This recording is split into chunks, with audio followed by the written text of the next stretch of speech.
আজকের ভিডিওর শুরুতেই একটা কথা বলে রাখি, এখানে যে কোয়েল পাখির বাচ্চাগুলো দেখতে পাচ্ছেন এটার বয়স 14 দিন। এই বাচ্চাগুলো বিক্রি করা হবে। যদি কেউ নিতে চান তাহলে অবশ্যই কমেন্ট করে জানাবেন এবং কি ইনবক্স করে জানাবেন। আর একটা কথা, সেটা হলো রাজবাড়ী জেলার ভিতরে হলে অবশ্যই নিজ খামারে এসে দেখে শুনে তারপর নিয়ে যাবেন। এখানে মোট 62 পিস কোয়েল পাখির বাচ্চা আছে। তো প্রতিদিন সকালে আমি যে কাজগুলো করি সেম কাজ আজকেও করতেছি। তো আজকে সকালে প্রচন্ড পরিমাণ কুয়াশা পড়েছে, এতটা কুয়াশা আর অনেকটা শীত, যেহেতু আজকে রোদ উঠে নাই। আর আমি সকাল 7টার দিকে ঘুমের থেকে উঠে যাই, 7টা থেকে 8টা 9টা 2 ঘন্টা হচ্ছে আমি ফার্মের ভিতরে কাজ করি। সুন্দরভাবে পরিষ্কার পরিচ্ছন্নতা করার পরে তারপরে আমার যে গন্তব্যস্থান আছে সেখানে আমি চলে যাই। তো দেখতেই পাচ্ছেন এখানে পর্যাপ্ত পরিমাণ লিটার জমা হয়ে গেছে। আমি দীর্ঘ 2 দিন যাবত আমি এই ফার্ম থেকে লিটার ব্যবস্থা পরিষ্কার করতে পারি নাই। তো আজকে সে লিটার সুন্দরভাবে পরিষ্কার করবো। তো আমি সেটাই দেখাবো। সাধারণত আমি 2 দিন লিটার ব্যবস্থা পরিষ্কার করি নাই, তাই দেখেন আপনারা এখানে কতটা লিটার জমা হয়ে গেছে। তো এই লিটার থেকে নিউমোনিয়া যে গ্যাসটা হয় সেই গ্যাসটা জন্ম নেয় এবং সেখান থেকে নানান রোগ সৃষ্টি হয়। তো এটা আমরা সব সময় খেয়াল রাখবো।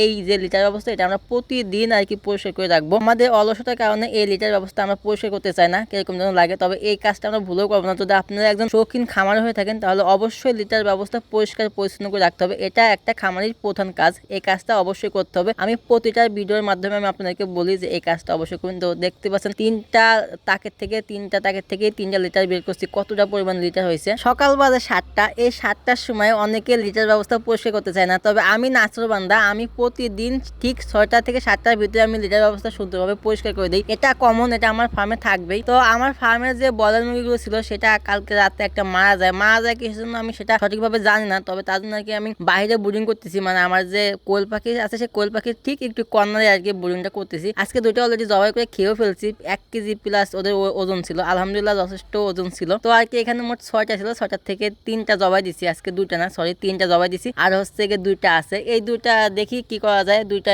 থেকে একটা মরগ আর একটা মুরগি। তবে মরগটা রেখে দেবো, ওটা 4-5 কেজি বানাবো ইনশাল্লাহ, যদি সুস্থ থাকে। আর যদি সুস্থ না থাকে, যদি অসুস্থ দেখি তাহলে ওটাও জবাই করে খেয়ে ফেলবো। আর আমি আগেকার ভিডিওতে আমি বলছিলাম যে এই ব্রয়লার মুরগিগুলো বিশেষ করে আমার ফার্মে আনছি শুধুমাত্র খাওয়ার জন্য। এগুলো কোনো বিক্রি হবে না, এগুলো আমি বড় করে নিজের ফার্মে খাবো। কারণ আমার অনেক থেকে আশা ছিল যে আমি কিছু ব্রয়লার মুরগি লালন পালন করবো। আলহামদুলিল্লাহ আমি ফাইনালি ব্রয়লার মুরগি লালন পালন করছি এবং সেটা জবাই করে খেয়েও ফেলেছি। আর 2টা মুরগি আছে, তো এই 2টাও ইনশাল্লাহ খাবো। তো এটা হচ্ছে ফার্মের মুরগির ডিম। আলহামদুলিল্লাহ যখন ডিম সংগ্রহ করি তখন অনেকটা ভালো লাগে এবং অনেকটা খুশি লাগে। তো আজকের ভিডিওটা আর বেশি বড় করবো না।